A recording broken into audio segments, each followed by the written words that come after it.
We are officially beginning. We are officially beginning now. So I want to thank those of you who have come in or have stayed on the line.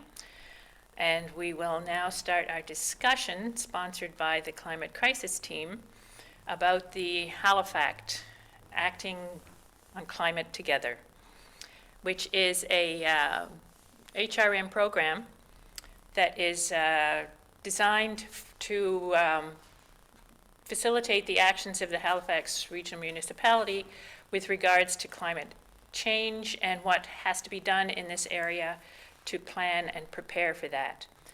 I think I will let our two guests, Tara Day and Taylor Owen, who are part of the HalifACT Councillor Outreach Program, if one of them would like to lead on talking more about the whole effect of HalifACT and why it's so important that we fund it and support the whole program. So Taylor, would you want to start off, or Tara? Sure, yeah, I can start. I'm just going to share my screen. Just a second, I have to spotlight you. Okay. Okay. Good. There we go. So I'll just take a few seconds to introduce myself, and then Tara, if you want to do the same. So my name is Taylor Owen. I am currently a program manager with the Halifax Climate Investment Innovation and Impact Fund. And we're a new organization that's a part of Efficiency One, which runs Efficiency Nova Scotia. You probably are familiar with them, of like coming into your home and doing energy projects. And so we are a smaller organization. There's only two of us. And we're really focused on climate investments in Halifax. So we have a $15 million endowment to work on projects and really implement a lot of the actions that I'll speak to you about today from the Halifax plan. And I'll also let you know that I previously was working at the municipality on the writing and implementation or early implementation of the Halifax plan. So that's where a lot of my knowledge comes from. But in terms of being here today and working with Tara and some other organizations on councillor outreach, that's more in a volunteer kind of role. When I left the municipality, that was kind of the beginning of a lot of the budget discussions that were happening. And there was a lot of questions of whether the plan was actually going to get funded. And so there was a group of people who came together to really figure out how do we get more councillors to support the plan, to understand what's in it, and to be able to be comfortable funding it. So it's not just a plan that's going to sit on the shelf. So that's a little bit about me and my background, and I'll pass it on to Tara if you want to do a quick introduction too. Hey, nice to be here, everyone. Thank you so much for inviting us. We're happy to be able to share a bit of information about HalifACT and why it's so important that HalifACT as HRM's climate plan gets support now. So my name is Tara Day. I know Taylor because we were working on the HalifACT Councillor Outreach initiative together. That's to kind of rally support for HalifACT in the different districts around HRM. I work in education, but I've joined this working group on a volunteer basis as well, because it matters so much that Halifax HRM gets this climate action plan mobilized. So I've been working to help rally support, particularly on District 11, which is Councillor Patty Cuddle's district, but any and all support for HalifACT coming from any district within HRM is very, very helpful. So we're always happy to be able to share information about the plan and let people know how important it is. Anyway, thank you so much for having us today, and I'm going to turn it over to Taylor so she can tell us about HalifACT, and we'll be happy to have some discussion and answer your questions afterwards. Thanks. So yeah, as Tara said, lots of questions and discussion. We have lots of time. I only have a few kind of slides to give you an overview of what the plan is, but we're really hoping that we can have some discussions as well. So if you have any questions kind of as I'm talking, you can feel free to throw them in the chat or raise your hand, and we can kind of keep it informal and have lots of discussion. So just a kind of overview of the plan. HalifACT, which stands for Acting on Climate Together, is the city's climate plan, and it was approved by Regional Council in June of 2020. And so that was kind of a really exciting time because a lot was on hold because of COVID, and not much was really happening at the city level. And so it was really exciting to see that council was still very supportive of the plan and approved it, even though there was kind of a lot of uncertainty around budgets and staff and everything. And so once it was approved, then there's some like actions that are in it and some goals that were kind of approved in that process that the regional council has been working on implementing. So the plan is a climate mitigation plan, which means reducing of greenhouse gases and how do we kind of stop the effects of climate change, as well as an adaptation plan, which is really about how do we change how we're living and how we're building things to withstand future climate impacts. So it has both of those components, and that was a really different kind of thing for a city level climate plan. Usually they were separate and not really thinking about how those actions can work together. And so this plan really integrates adaptation and mitigation. It also commits the city to being net zero by 2050, as well as climate resilient by 2050. And there's a very steep reduction curve, which I'll talk about in a little bit, but it commits to a 75% reduction in greenhouse gases by the year 2030. So that's a really ambitious target.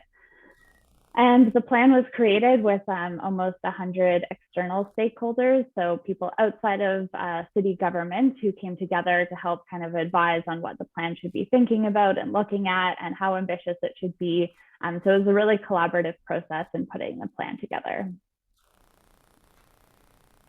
So this little diagram kind of shows the process of creating the plan. And so it was started in January of 2019, and there was a consultant that was hired to do a lot of the scientific modeling, figure out what could we do as a city to try and reduce them, and come up with some different modeling and scenarios to try and get us to that goal of net zero by 2050. And so kind of after that modeling, or while that modeling was happening, I mentioned there was a lot of public engagement as well as stakeholder engagement. So we had about 100 external organizations and another 100 people who are internal to the city come together on a quarterly basis and kind of work on developing the plan. Then there was a draft plan and some recommended targets that went to council. Those were discussed. And then we were really trying to meet our spring of 2020 deadline to get the plan approved. And I think we were 2 days into summer. So we were very close on getting the plan approved. And now we're in this green box of shared implementation. So the plan has always been imagined to be community-wide and community-led. And so it's not just the city who is responsible for implementing all of the actions in the plan. It's really a collective effort. So the plan has 46 different actions. Sorry if this is a little small on your screens, but there's kind of 3 categories. So decarbonized and resilient infrastructure, prepared and connected communities, and then governance and leadership. And so all of the actions in the plan fall into those 3 categories. And it's really everything from retrofitting our buildings to making them, more climate resilient in our buildings, as well as emergency management. And if we are seeing, more hurricanes or more climate events, how do we make sure that our communities are really ready to respond to those impacts of climate change?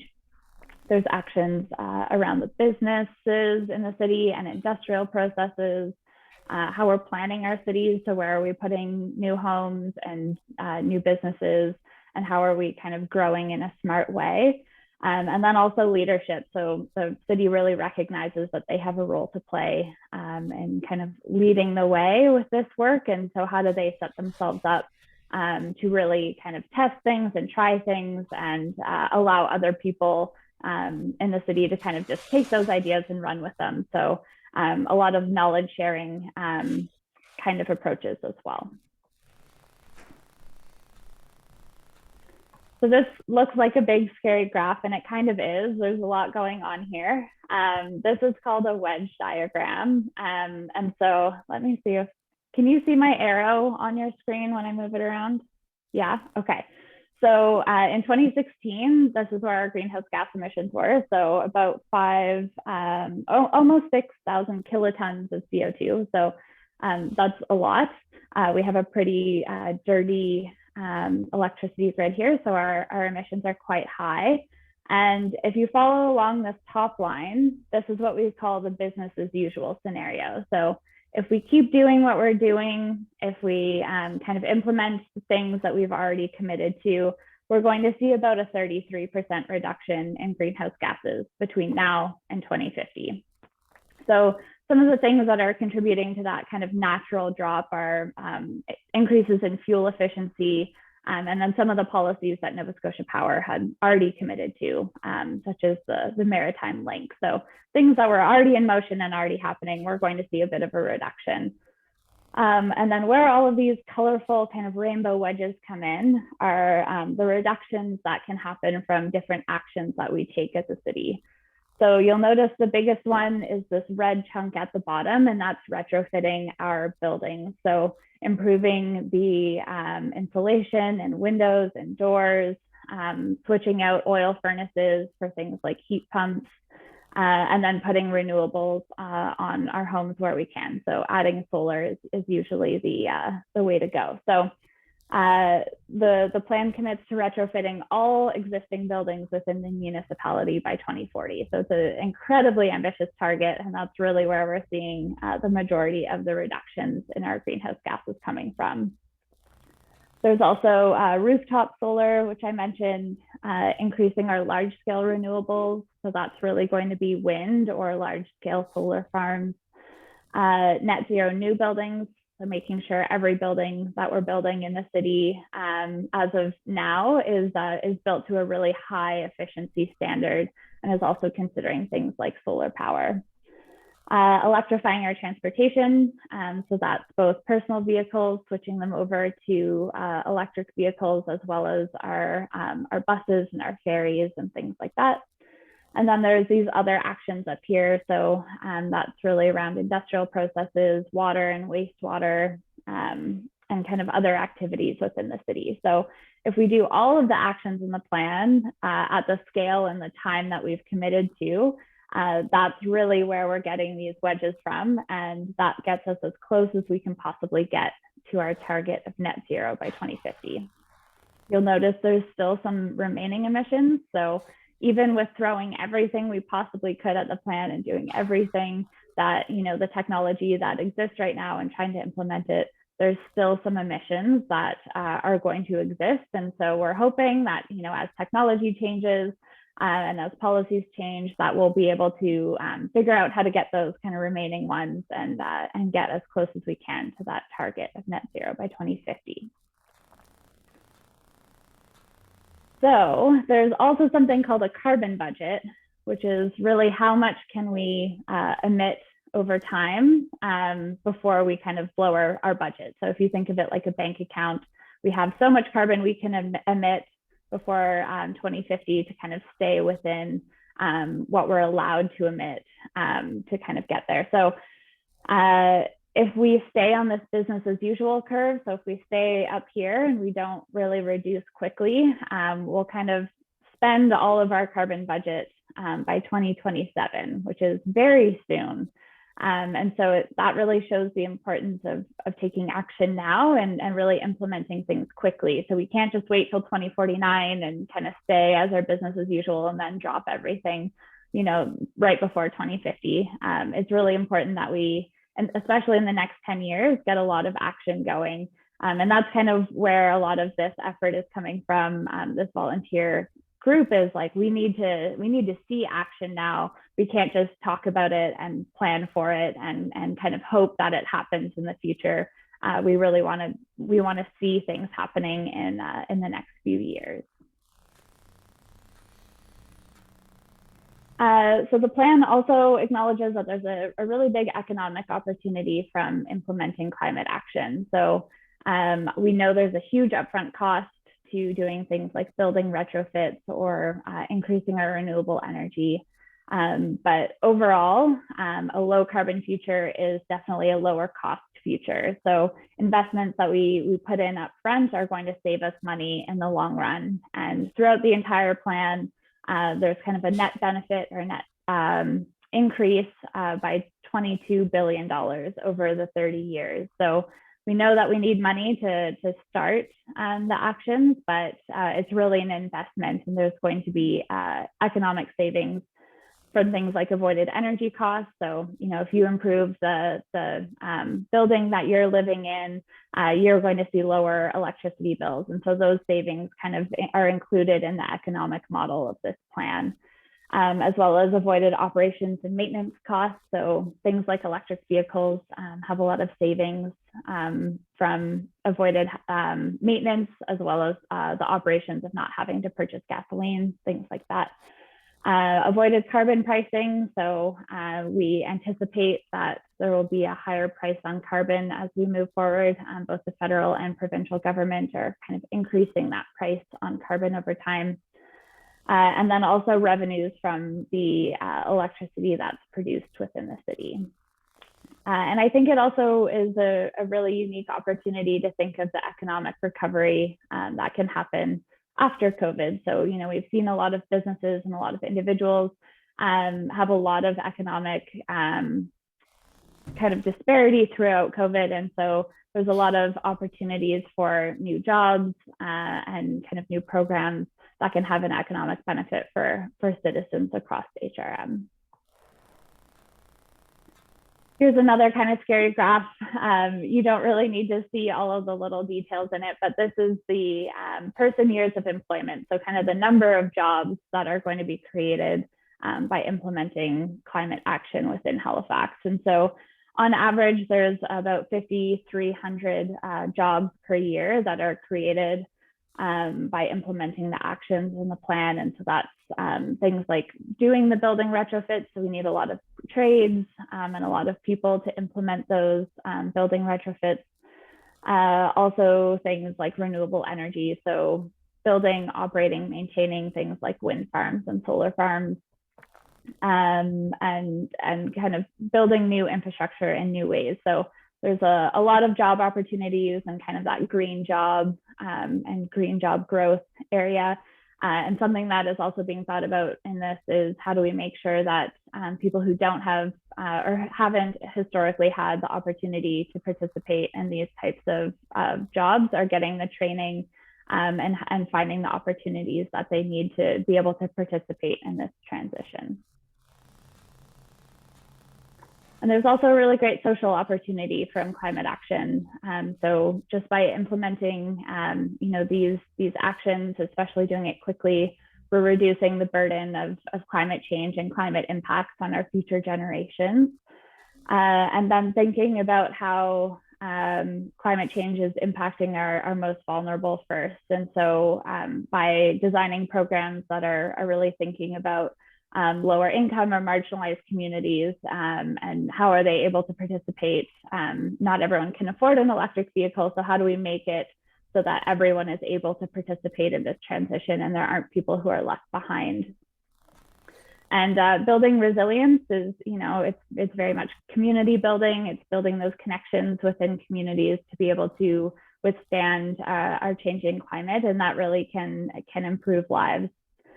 And there's something called energy poverty, which you may be familiar with, but we have a very high rate of energy poverty in Nova Scotia. And so that's people who are spending, we kind of use 10%, usually who are spending over 10% of their income on energy. So both home heating as well as transportation or mobility costs. And so Nova Scotia in particular has a really high rate of energy poverty, and implementing climate action can really help reduce that burden on our population. And so the city has committed to implementing all 46 actions and meeting all of these very ambitious goals, but they've also kind of prioritized certain areas to focus on. So the first being retrofitting and renewable energy programming. So I've mentioned that a lot. Our buildings are very energy intensive, and there's a lot of opportunity to reduce our emissions and increase the resilience of our buildings. They've also committed to net zero municipal operations by 2030, and doing that through building retrofits and transitioning the city's fleet over to electric vehicles. Electrification of transportation, so getting more electric vehicles on the road, and also switching over their buses and ferries to electric vehicles. Net zero standards for new buildings, so making sure everything we're building from now on is energy efficient and not emitting carbon when they're being created. Developing a framework for assessing and protecting critical infrastructure. So that's more on the adaptation side, but what is our critical infrastructure? What are the roads and the bridges that are really critical, as well as public infrastructure, so telecommunications, healthcare, things like that. Where are they? What climate impacts are they vulnerable to? And how do we start thinking about how to make them resilient to those climate impacts?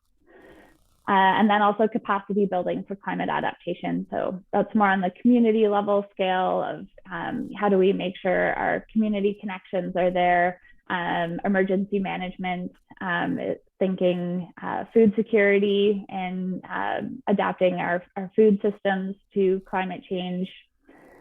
And then the last one is developing a financing strategy to actually implement HalifACT. So that was kind of one of the things that was approved with the plan, is we need to figure out how we're going to pay for this, who's going to pay for this, where does the money come from, and how do we allow these actions to get started. And so we know there's that savings over time, but there's huge upfront capital that's really needed to get started.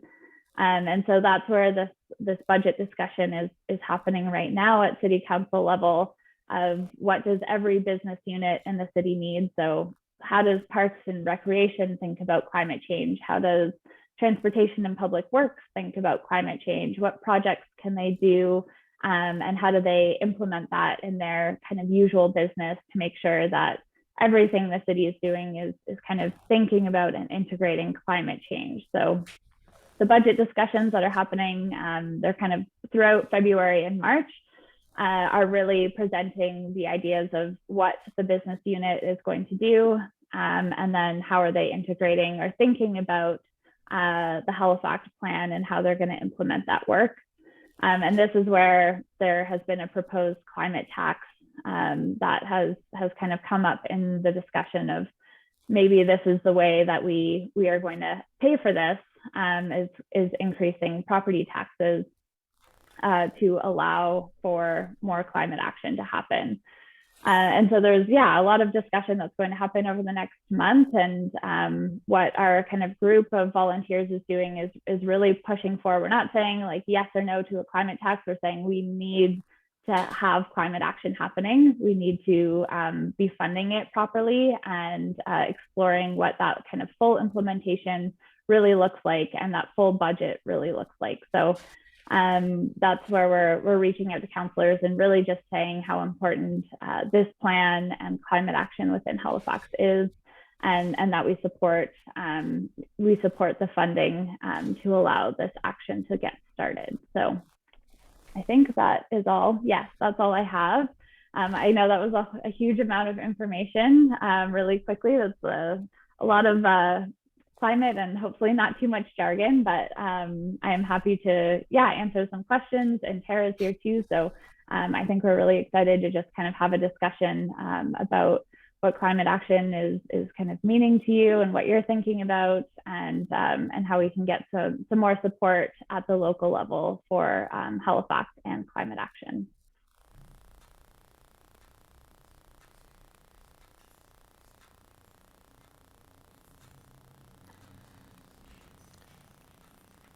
Right. Thank you so much, Taylor. That was an amazingly comprehensive overview of the whole project. So I think if people want to ask a question, if they can unmute themselves, or if they use the yellow hand. I'm just trying to find a gallery view here. Here we go. If anybody wants to say anything. Did you want anyone want to raise their hands? Eleanor. No, you have to unmute, Eleanor. I missed part of I don't know what I clicked and it just went away. So I'm a little ignorant about the whole thing, but I'm overwhelmed by what I'm hearing. And I'm also overwhelmed by the fact that I'm not sure, maybe Taylor will answer this, that council as such are the arbiters of this. They're in charge of this HalifACT. Is that the case? Yeah, so it's a city initiative. So Halifax Council had to approve the plan and say, yes, this is the direction we want to go and this is what we want to do. But the actual plan implementation is really happening at the staff level. So the staff at the city, as well as across the community. So the idea is that this entire plan can't be implemented by, a small group of staff, that we need every organization, we need all community members, we need, academic institutions, everyone kind of working together to figure out how to implement these really big and ambitious actions. Could you give me one instance of what you're doing? Yeah. Concrete. So, for instance, if you're talking about staff and council and all the various organizations around Halifax, it seems to me that this is one huge, and 2050 will come around fast and there'll be nothing done. Yes, I think we're hoping to avoid that. Well, but yes, so. it's really large and it's really big and scary to try and think through how to implement something like this. And so speaking from my time working with the city, one example of a program that is being developed is called the Retrofit, Renewable, and Resilience Program. And so you might be familiar with Solar City, which is a program where you can get solar panels on your roof and you can finance it through your property taxes. And so the idea with this new program is that there would be more opportunities to do things like building retrofits to your home, still adding solar panels, some resilience retrofits. So making sure that your house is going to be more able to withstand the changes of climate, and allowing people to finance that without having to have the upfront personal capital to do it. And so there's a lot of different opportunities, whether it's through banks or credit unions or property taxes, to figure out how do we find the financial capital to allow individual homeowners to make these types of changes. So that's one program that the city is leading the development on, but they are using an approach called collective impact, which really takes a lot of different people and different perspectives, kind of bringing them together, working together through these really big, challenging problems, but breaking it into kind of small bite-sized chunks. So instead of saying, we're gonna retrofit every building really fast and it's just all gonna happen, they've taken the approach of, let's try and retrofit 10 homes. Like that seems much more reasonable. Let's try and find 10 homeowners who are willing and excited to do this, work with them, figure out what works, what doesn't work, what do they need to say yes, and then take what works from that and kind of hopefully scale it up over time. So that's the type of approach that the city is kind of leading to try and get some projects started. But it's also a very small group of people on staff. So that's really why it's so important that there's other organizations and other community members who maybe see themselves in the plan or can see an action that they're able to participate in and are able to kind of contribute to that work in their own way. Are you out looking for people at the moment? How are you going to communicate with me? Yeah, that's a really good question. So the Halifax is actually currently hiring a engagement and communications person specifically for the climate plan, because there hasn't been a lot of discussion with the general public about the plan since it was approved. And so that's a really big area of action that they're trying to think through, is how do we get more people to know about it and to understand it and to be excited about what the city is doing. So that person will hopefully be able to really increase the city's ability to communicate with community groups and individuals and organizations to get some more work going. Thanks, Eleanor. Pam here has a question, and then Gary, I see you raised your hand, Gary, so we'll come back to you.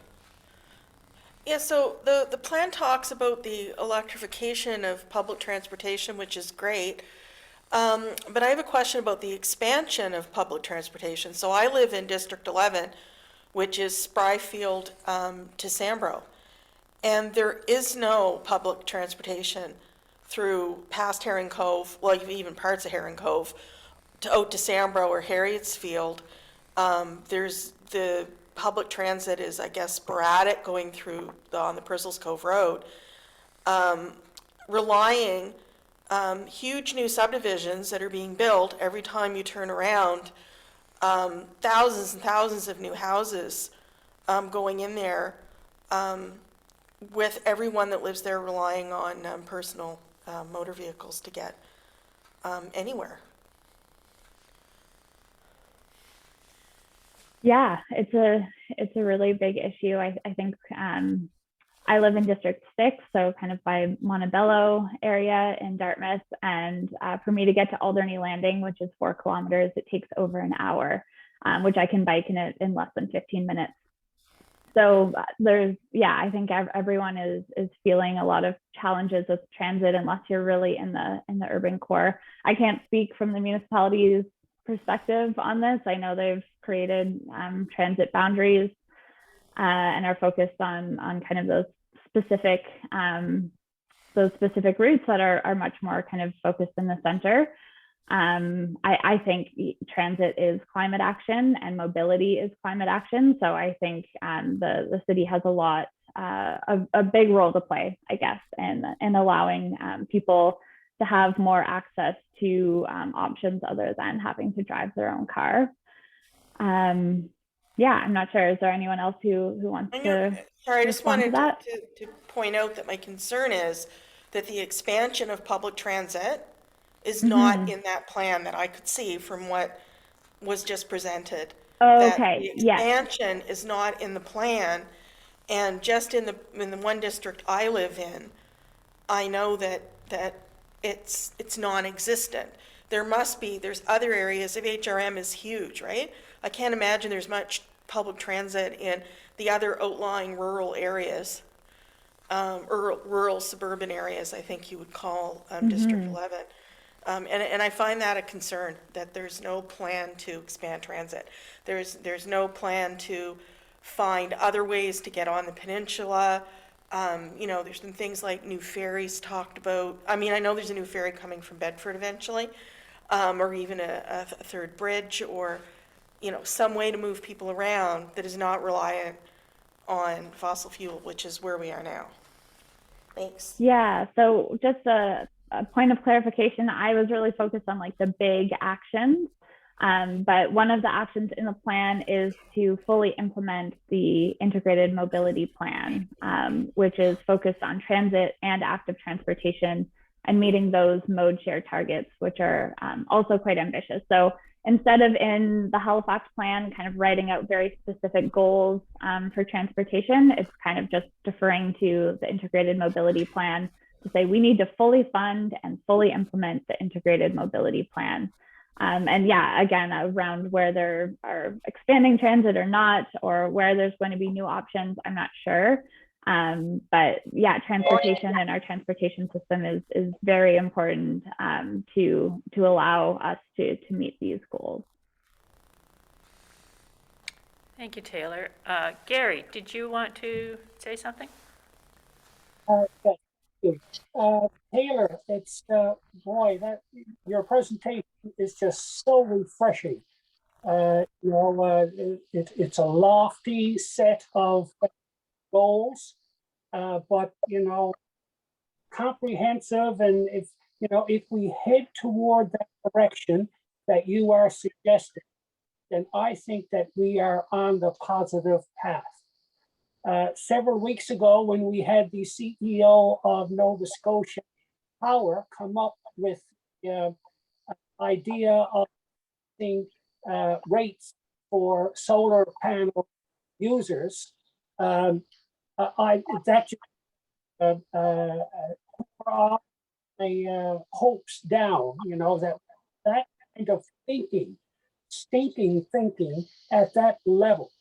So I appreciate where the city is coming from, and I want to go to the premier and to have that gentleman fired because we don't need that kind of thinking to be, to try to deal with climate change. We need good, solid ideas and to move ahead in a positive direction.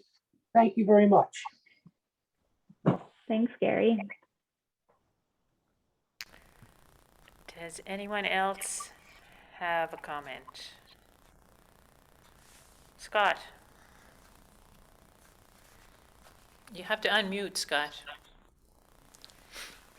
You always forget to unmute. It was a very good presentation, Taylor. Just a comment about property taxes. I hope that when you do the studies and the investigation of how a lot of this will get financed, that you'll look at a lot of things besides property taxes. I live out in St. Margaret's Bay, which, by the way, does not have any transit system at all. From Tantallon down to Peggy's Cove, there's nothing.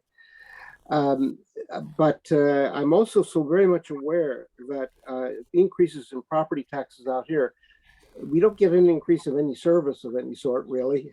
Most of us pay pretty heavy property taxes right now and do not get most of the services that you would get in the city. But the more important thing is that a lot of people will get squeezed out of their property out here. The people who have been long-term residences here and who do not necessarily have any large amount of money, and they have inherited their properties. They've been here for hundreds of years, some of them, will be in danger of losing it. So I'm concerned that we're looking at something other than property taxes. Yeah, that's a really good point. And I think it's something that this proposal of paying for the plan with property taxes has really kind of started a new conversation of what are the best ways and, how do we find the money to kind of get this work going. And in my current role with HCI3, we're really focused on trying to find new financing mechanisms and really focused on the city or the municipal level of implementation. And so there's a ton of capital out there. It's just not going where we want it to go right now. And so how do we find these new ways of approving projects and, de-risking projects? So it's not like this big, scary new thing of working on climate action, that it can be, it has the financial returns that big banks want to see, or, as an individual, you might be able to put your money into a green bond or something like that to see local projects happen, where those mechanisms just really aren't there right now. So I think it kind of was a nice way to spur a conversation of maybe this isn't the best way to pay for it, but maybe it's one way. But what are all of the other ways that we can try and get more capital and more financing available for this work that we know needs to happen? So it's a conversation that's happening globally, and there's a lot of really big organizations and financial institutions who are kind of working through this problem. So hopefully we can learn from other places, and also, yeah, just kind of see what we need here in order to kind of mobilize that funding that's really necessary. I'm glad to hear that you're looking at that, because of course North America relies on property taxes and other parts of the world do not. They have more egalitarian, progressive income based methods of financing their municipalities. So there are lots of things to look at. Thank you. Thank you. I think I totally see where Scott was coming from with the taxes and having people who live out in like communities and inherited their homes and maybe live there for hundreds of times. I think it really depends on how, like to me, for example, as well, a 3% tax increase on my property tax won't kill me. But then also we have made decisions, for example, like we switched from a yearly pay to a monthly pay so that we can spread out the cost of a time over the year. And then also how much does it actually mean on your own property to get like that increase? So if I pay every month, I think I pay, I don't know, I think currently I pay something over $200 a month property tax.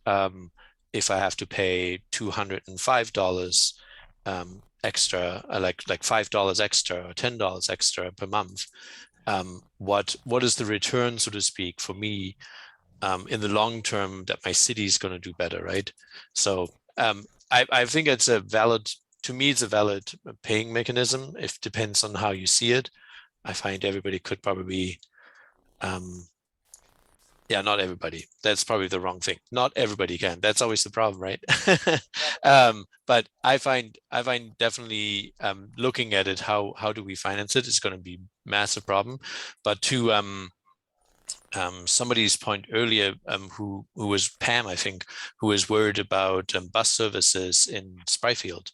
To me, this is an excellent situation to write to your councillor, right? Because District 11 is like, if you actually say, okay, we want HalifACT, we want electrification, we want public transit to come out to where I am and to do it in a clean way, you need to implement this. And I think we need to make sure that all areas of HRM are taken into account. And I find that, like, if you live out towards like Purcell's Cove or somewhere in Sambro, like these places get so hit by storms. So it's like programs to help them retrofit to not just up the energy standards, but also to protect their houses against hurricanes in the long run at the same time. It's going to be super important. So anyway, just my 2 piece. Thank you, Sebastian.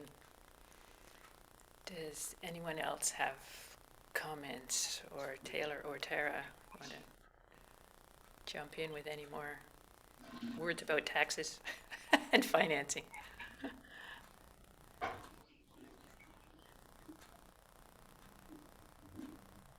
Oh, Sylvia. I just want to say how much I appreciate learning all this. I was pretty ignorant about it, and I'm really impressed. So it's good that you're here and talking to us. Thank you very much. Yes, thank you so much for the two of you coming and spending your time with us this morning. I'm sorry we didn't have more people involved in the conversation, but Taylor, I wonder then, could you give us kind of what's a step that you would love to see us leave here and do to contribute or to help or to support HalifACT? I might pass this one to Tara.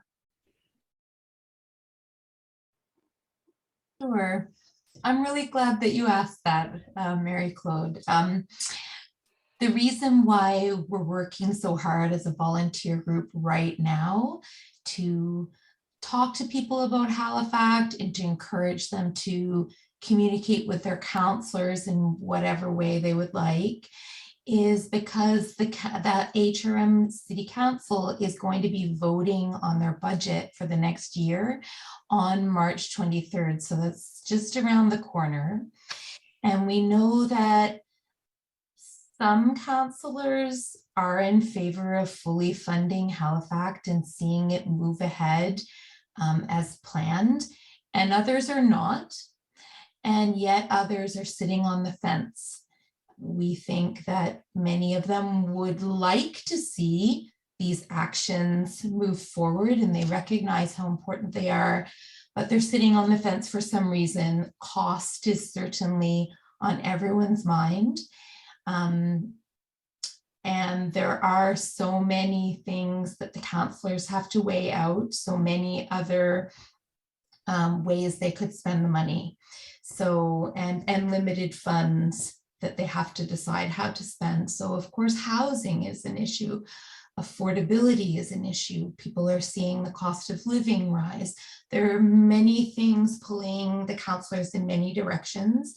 And many of the councillors are quite new.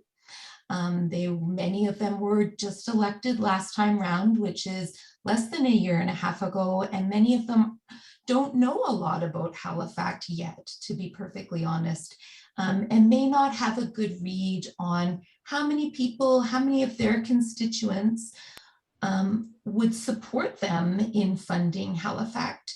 So we're very, very interested in connecting with people who care about these issues, who also want to see Halifax take bold climate action, and to work on all of the pieces of the HalifACT plan that have been so carefully designed. There are so many excellent plans. Right now, many of them just exist on paper, and it is a matter of staffing, staffing them, resourcing them, funding them to let them happen at scale on the timeline that we need to see.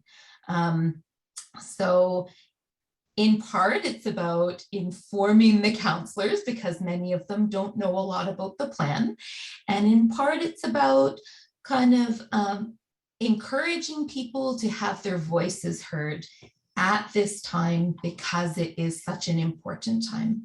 They're just about to make decisions on their budget for the whole next year.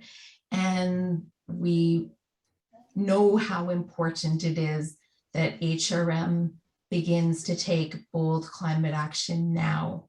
We're already experiencing more frequent extreme weather events. People are already experiencing threats to their properties. We live on the coast. HRM is a huge municipality with many, many coastal communities. And in those coastal communities, people are very, very aware of climate change, the changing climate, they're feeling it. Even people who aren't on the coast, we live in Rockingham, we're not right on the Bedford Highway, and we're not the hardest hit by storms, but Sebastian and I are gardeners, and we know all about how the climate is changing because we see it in our growing seasons. We see how erratic the weather is and how our perennial plants, our ground isn't staying frozen all winter like it used to, and there are so many changes and everyone is seeing them in different ways. But right now, it is very important that people who care about seeing HRM take climate action and move this plan, HalifACT, off paper and out into the real world, into communities, so all of this excellent work can take place the way it needs to. Right now is the time to contact your councillor. They need to hear from you. I hear that 90% of the time or more, our elected officials are only hearing about when people are upset about actions that have been taken. they're most of the time not hearing about support for plans. They're hearing mostly from people who are angry about something. And they really need to hear from all of us if we want this action to take place. There are about, the plan as it stands may not be funded, or may not be funded as much as it needs to be for these very important actions to take place, to ready HRM for the changes we know are going to happen. There aren't enough councillors who are committed to funding Halifax for it to happen right now. So this is why we would ask that if this matters to you, that you reach out to your councillor by email or with a letter or a phone call to tell them that it matters to you and why. We hear from some of the councillors who we're working with in our working group that sometimes that hearing from their constituents is very, very powerful. It really makes a difference to them, and it helps them, or it influences their decisions and influences how boldly they feel they can act on an issue. We know, does anybody know Megan Leslie? Do you remember Megan Leslie? Yeah, MP, NDP, NP from Halifax. She recorded a message for the Ecology Action Centre maybe about a year ago. She's no longer in government. She's moved on, so she was a little freer to say this, but she wanted everyone to know how powerful it is, how impactful it can be for our elected officials to hear from their constituents. Sometimes hearing from just 10 or 12 or 20 of their constituents by email and maybe a handful of phone calls, sometimes that's all it takes, or sometimes it can take as little as that to move the needle on the way that they will vote. So that is the action that we would encourage at this moment. I hope that answers your question. I was quite long-winded, but does that, I hope that helps. Thank you, Tara. Tara. Yes, I think that that's clear to us all, that we need to be in touch with our councillors. There's one more thing that I wanted to pitch in, is that we know it can be hard for some people. It's the first time they've ever reached out to their councillor, and it doesn't come easy to everyone to find their words and find the message that they want to convey. So to help support community members who would like to contact their councillor, the Ecology Action Centre is hosting a letter writing workshop on this topic, on contacting your councillor regarding the funding of HalifACT. And that is happening, I believe, on Wednesday, March 2nd, 6:30 to 8:30. Am I right about that, Taylor? I'll put the link in the chat so that That's you awesome. can, Thank you. you That's can great. access it. That's great. And it is an event that you would register for ahead of time. Yeah, it can be kind of a supportive environment. We've had one letter writing workshop, and this is the second of two. It's a kind of a supportive environment. It allows people the opportunity to kind of generate ideas, share perspectives, and then dedicates a bit of time to at least starting your email or letter. Of course, there's an opportunity to ask questions and find out more about HalifACT, if that's something you want to do. So that's hosted, that's coming up pretty soon. It's great timing that we're meeting today. Please spread the word. The more people from the more districts, the better. So we're encouraging people to write to their councillor and to copy the mayor, Mayor Savage, and the clerk's office. I'm not sure if we can, Taylor, are you able to put those emails in the chat as well?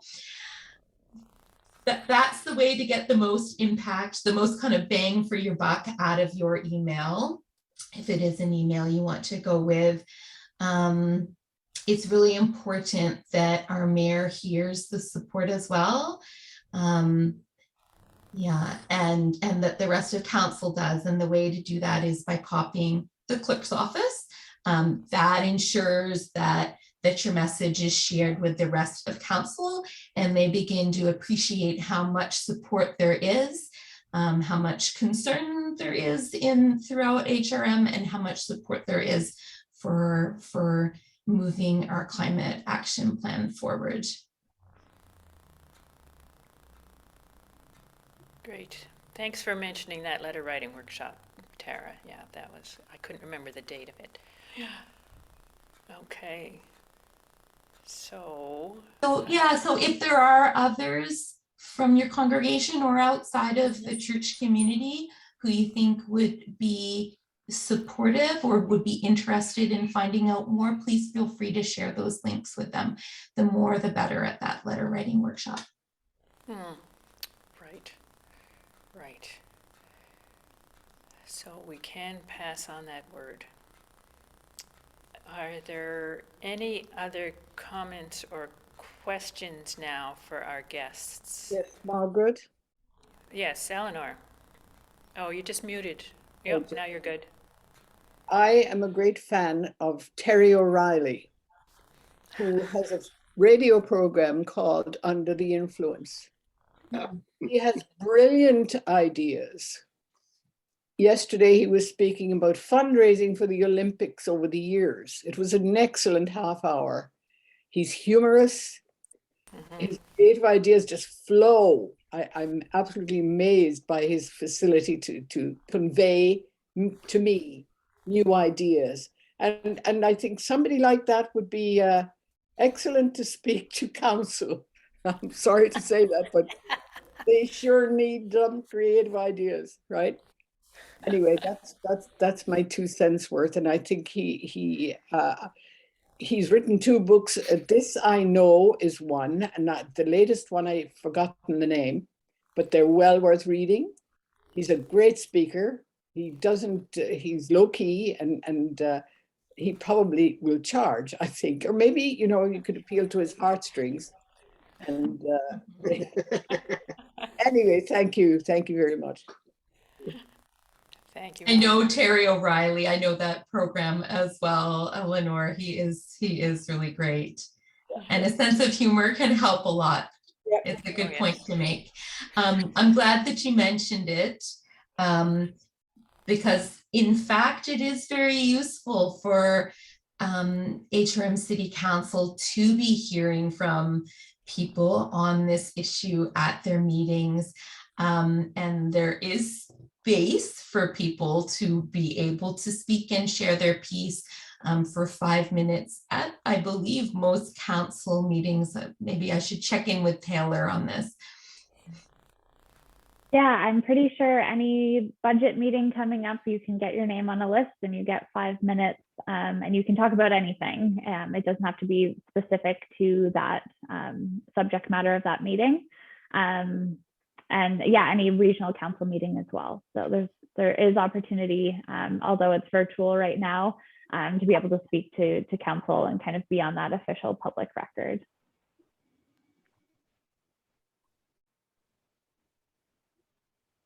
And I'm sure they'd enjoy hearing about Terry O'Reilly, even if they didn't actually follow up on that suggestion. Yeah. So I think if we don't have any more questions or comments, I would really like to thank Taylor and Tara for bringing all this information to us and telling us how we can act on it. And you've really explained and put the emphasis on the whole climate action plan for the city, for HRM, the whole area. So thank you so much again, and I think we can all feel inspired to go home and start thinking about how we're going to write our letters, or phone our councillors.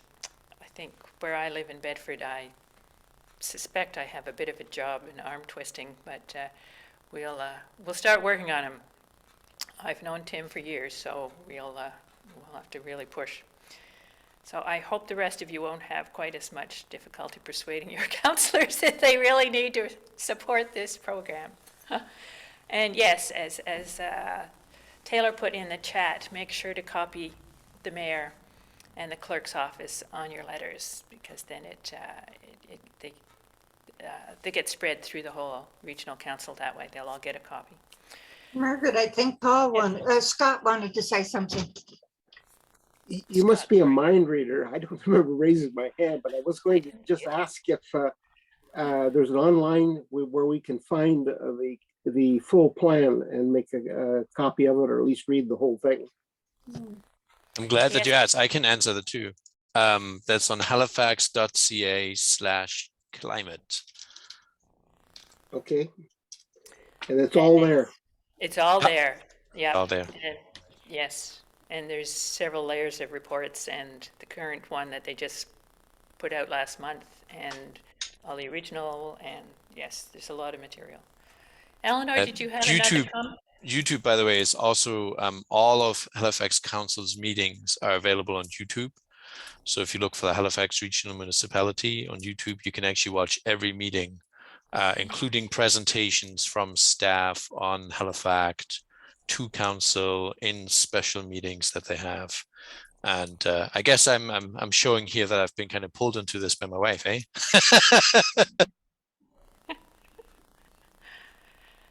Eleanor, did you have another? No, thank you, Margaret. Oh, okay. Okay. I was just going to pitch in that even if you feel like your own counselor is kind of a tough nut to crack, it will still be very worthwhile to contact them and copy the mayor and the clerk's office. That way it's adding to the volume of public input that they're receiving on this.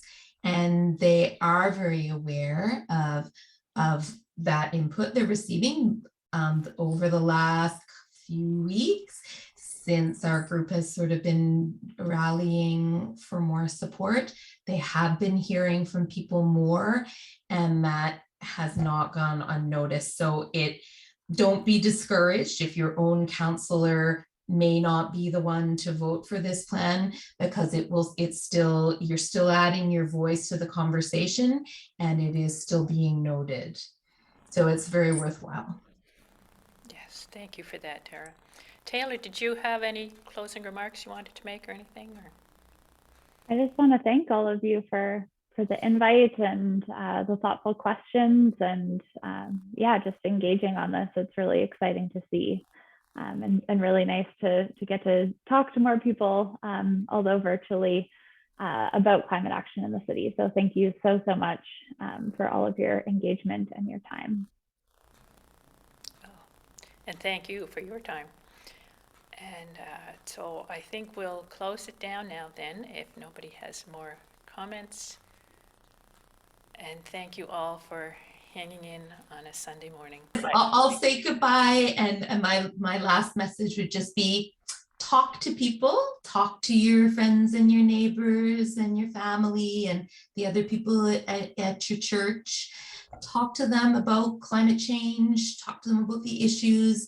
I think a lot of people are thinking about it, and it's really important that we have these conversations. Tell them about HalifACT, share the link, and encourage them to come out to the letter writing workshop if they are so moved. Yeah, thank you all for all of your great questions and contributions. It's been really great to hear from you. Thank you. Thank you. Yes. So we'll close it down now for today.